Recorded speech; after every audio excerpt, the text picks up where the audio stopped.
सर्व पक्षाच्या सदस्यांनी यामध्ये गांभीर्याने चर्चा केली आणि खरं म्हणजे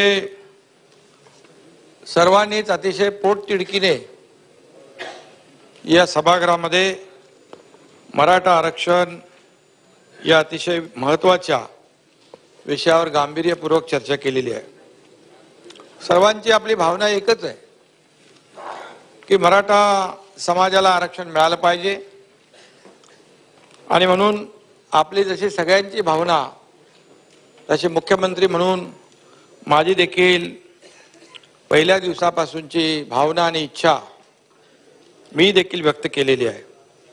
मराठा समाजाला आरक्षण देताना ओबीसी समाज किंवा अन्य कुठल्याही समाजाच्या आरक्षणाला धक्का न लावता मराठा समाजाला कायद्याच्या चौकटीत आणि टिकणारं आरक्षण मिळालं पाहिजे ही आपल्या सगळ्यांची भावना आहे।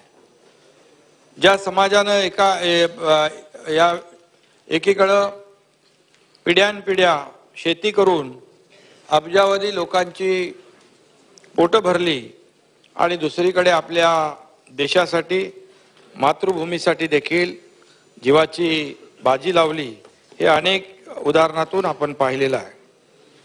आणि म्हणून जय जवान जय किसान ही घोषणा हा समाज प्रत्यक्षात जगला आहे।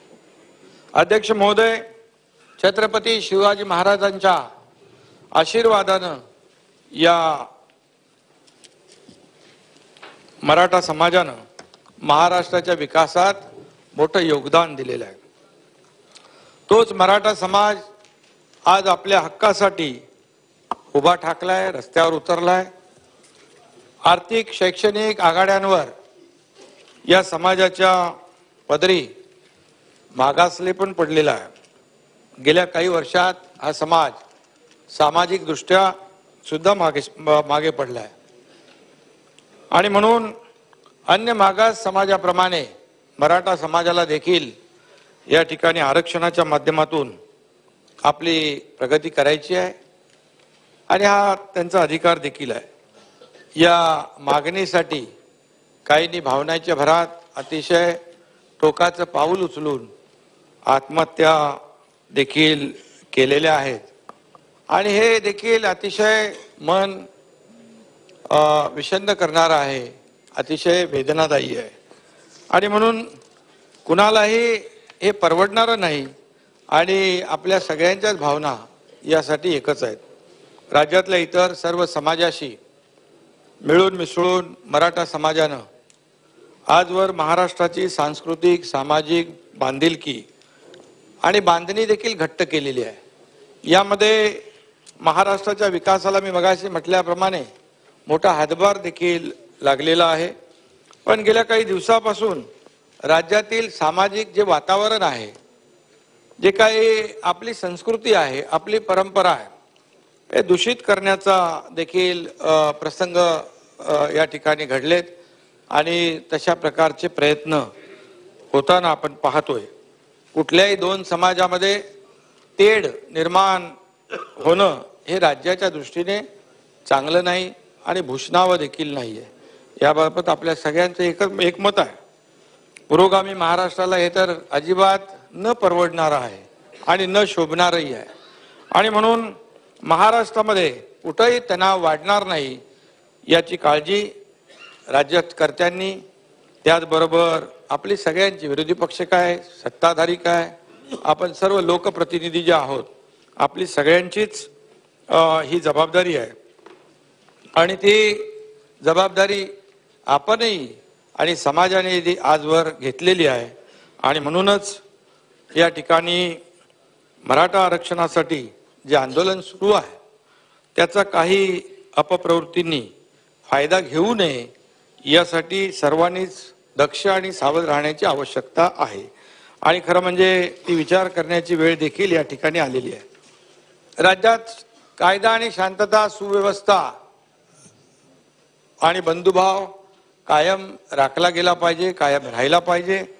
कोणत्याही निमित्ताने समाजामध्ये वितुष्ट येता कामा नये ही आपली सगळ्यांची भावना आहे. चर्चेतून आणि योग्य भूमिकेतून आपण मार्ग काढू शकतो, प्रश्न सोडवू शकतो, हे अनेक वेळा आपण पाहिलेलं आहे.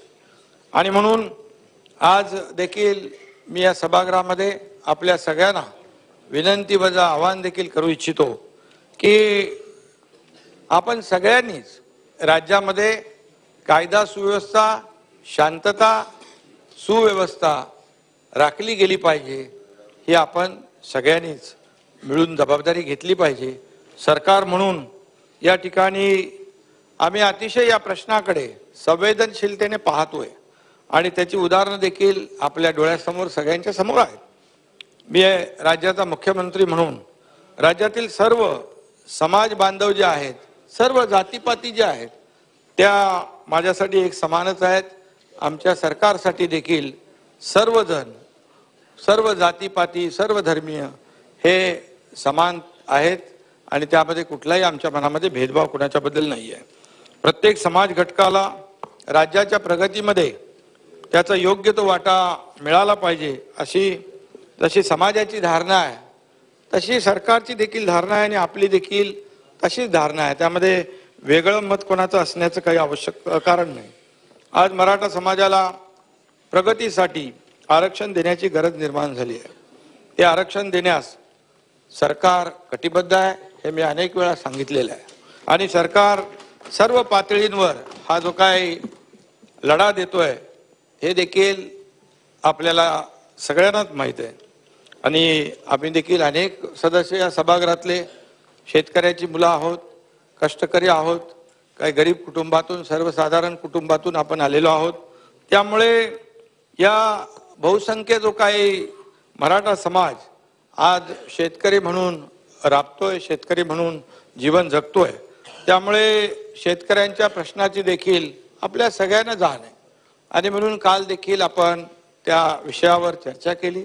आपणही चर्चेमध्ये सहभाग घेतला आणि या शेतकऱ्यांना देखील जे काही त्यांना संकट काळी आपण त्यांच्या मागं उभं राहिलं पाहिजे ते सरकारने देखील कर्तव्य बजावलेलं आहे. आणि म्हणून मराठा समाजाला आरक्षण मिळू शकतं त्यासाठी अतिशय प्रामाणिकपणे कायदेशीर पद्धतीने काम करावं लागेल. ते आम्ही या ठिकाणी सरकार म्हणून करतोय.